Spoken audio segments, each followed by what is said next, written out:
Саламатсыздарбы, урматтуу Нурлан Тургунбекович, урматтуу Акыл Өсөнбекович, урматтуу депутаттар, урматтуу бүгүнкү жыйындын катышуучулары. Мен азыр ушул капыл тупул эле машинада келатып угуп калдым. Эльвира Сурабалдиева, урматтуу депутатыбыз да, Эльвира Жыргалбековна. Так, ушул биздин ГКМБнын кызматкерлери коркутуп, үркүтүп, жанагы налог боюнча маселелерди көтөрүп атат деп.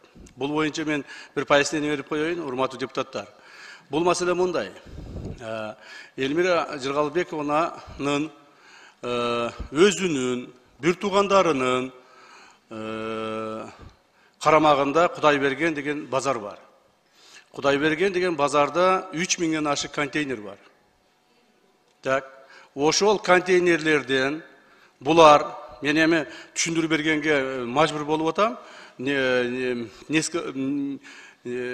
нече мындай маселелерди ачканга мажбур болуп атам. Ошол контейнерлерде булар ар бир адамдан контейнерден 2000-3000ден жыйнадык деп отчет беришет. А бирок жыйнаганы эң аз жыйнаганы 7000ден 15000ге чейин жыйнашат. Ошол жерде налогтордун баарын эсептеп чыкканда, муну ГКМ эсептеп чыкпайт. Муну биз тапшырма бербейбиз.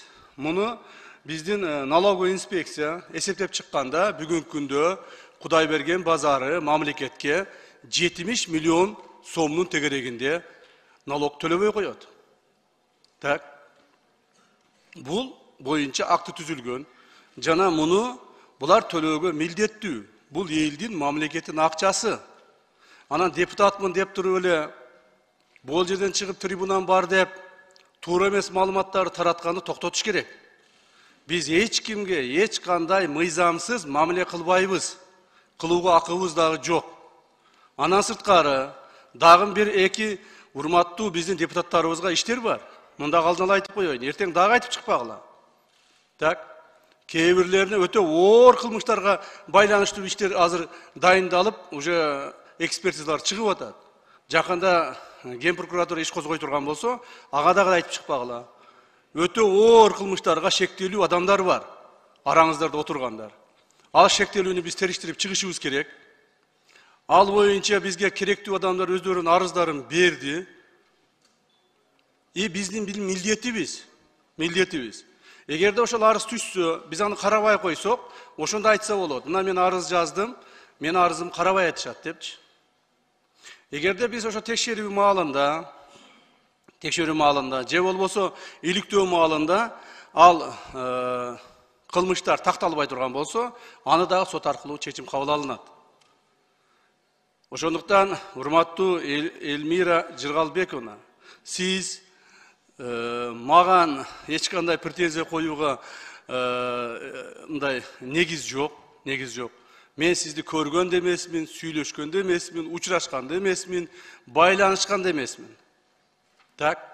Ошондуктан сизди депутат катары сыйлайбыз. Эгерде сиздин кайсыл бир деңгээлде мыйзам менен өзүңүздүн бир проблемаңыз болсо, налоговый инспекцияга барыңыз, олтуруңуздар, разберитесь. Так. Андан кийин гана айтсаңыз болот.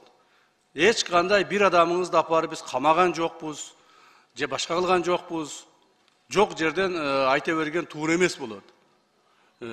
Тем более мен атымды атаганда, значит, мен атымды атап, фамилиямды атасам эле баары ушундай болуп кетет экен деген ойдон алыс болуңуздар. Мыйзамдын чегинде гана барыңыздар. Эгерде претензияңыз болсо, дагы бир жолу айтам, налоговый инспекциянын башчысы баруу берди. Ким эле? Туруп коюңузчу. Вот налоговый инспекциянын башчысы отурат.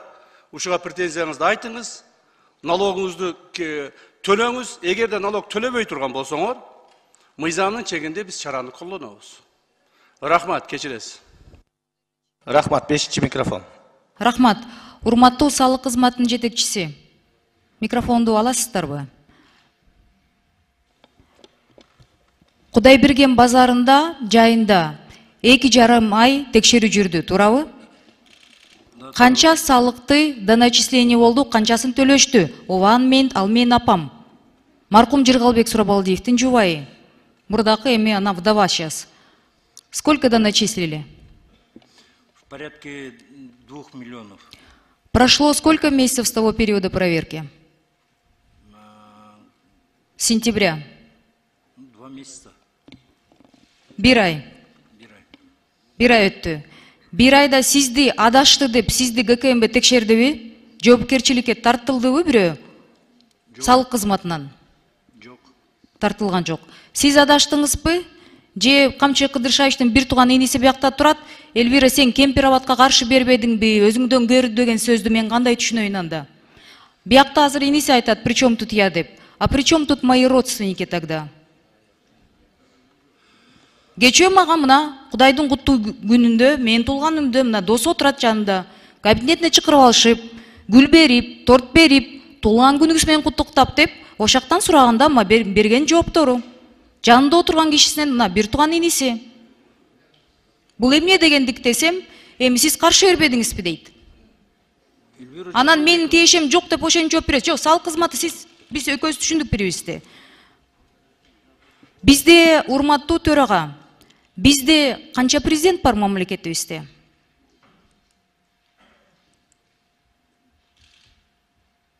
Бир президент, туурабы? А у меня такое ощущение, что у нас 2 президента. Причем второй негласный президент. Каалагандай калчап, каалаганын коркутуп, каалагандай кылып атат да. Алыңар аял кишиге күнүңөр түшүп калгандай болуп, алыңар мага эле жетип калса, Камчы Кыдыршаевич, сиздин да аялыңыз бар, сиздин да кыздарыңыз бар. Мени 17 жыл мурда менин апамды Бакиевтер чырылдатып, күндүз атамдатып кеткенде жалдыратып коюшкан. Ошондо 40 күн келип мени кураткан. 17 жылдан кийин тарых кайталанып жатат. Азыр бияктан деген я тут не при делах, я тут ни при чем деп алдабаңыз. 2 ай мурда салык кызмат эмне келип кетти анда? Азыр 1 айдан кийин өчөшкөндө болуп эмне майдаланып атасыз? Кабинеттен кууп чыктыңыз. УКМКнын биякта ар бирөөсүнө мына биякта отурган депутаттар сүйлөй албай да калышты. Баары айтып атат. Кечээ бүт кыдырып чыктым каршы бергендерди. Менде мамлекеттик кызматта иштеген туугандарым жок экен. Баарын кетирдиңиздер. Кечөө болсо кыргыздын жараны экен, аны вообще кууп салдыңар. Сизге жакпаганын баарын кууп, атып эле салбайсыздарбы? Жакпайт экен айтканыңыз. Айтышпай да калды сиз менен эч ким. Мушташ эле тиги эркек киши болуп деген тиги биякта бирөө сүйлөсө, аны да кабинеттин эртеси күнү. Это мелочность. Я настолько вас разочарована, я была совсем другого мнения. Но меня больше пугает то, что... Рахмат. Урматтуу депутаттар, мен бир нерсени айтып коеюн. Жеке маселени, ушул жеке өзүңөрдүн маселеңерди ушул жерде разборка кылбасаңыздар. Давай биз негизги иштик аткарайлы. Ато ар ким чыгып алып эле өзүңөрдүн маселеңерди айта бересиңер бул жерде. Анан чоң немеге айланып кетип атат. Айтылды, делди, эми кайма айтышып бу жерде отурбайлы да, биз иштейли да, урматтуу депутаттар. 1 секунд мен айтып коеюнчу, 1 секунд айтып коеюн, мага жооп берип атат. Урматтуу Элвира Жыргалбековна, дагы бир жолу айтайын сизге. Сизди мен көргөн да жокмун, сүйлөшкөн да жокмун, уккан да жокмун, билген да жокмун, эч кандай сиз менен байланышым жок. Бул бир. Ким менен байланышыңыз болсо, ошого таарынам. Так, эч кандай мамлекетте канча президент бар экенин билбесеңиз, анда уят эмеспи сизге. Андан сырткары майдаланып мен эч нерсе кылган жерим жок. Кечеки жараныңыздын, сиздин жараныбыз деп ататкан адамдын чыгарылышын ага дагы эми сөз бересизби, бербейсизби же тартиптүүрөөк болбойсузбу? Сизди угуп турдум го. Тартиптүүрөөк болуп туруңуз, пожалуйста. Так.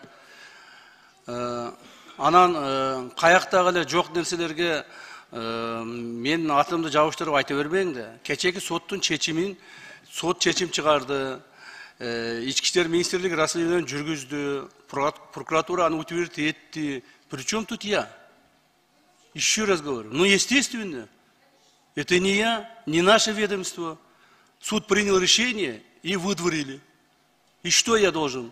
Я даже об этом не знал. Понимаете ли?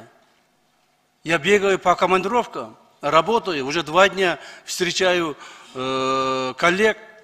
Я даже не знал о том, что его выдворили. Только ночью, когда домой приехал, после этого узнал. Во-вторых, вы ознакомьтесь, почему его как бы выдворили. Анан эми жүнөн айта бересиз, уят эмеспи. Сиз акылдуу адамсыз. Ал эми сиздин атаңыз боюнча атамды өлтүрүп койду дейсиз. Атаңызды өлтүрүп койсо, ал убакта мен 2005-жылы депутат элем. Атаңыз как раз атып койгондон кийин 15 мүнөттөн кийин жанынан мен жетип барганмын. Билбесеңиз. Так, ошол жерде мына биз ошол жерде көргөнбүз ошонун бардыгын. Мени эч кандай билбейт деп айта бербеңиз. Кимдин эмне кылганын да өзүңүз жакшы билесиз. Алар менен кайра достошуп жүрөсүз.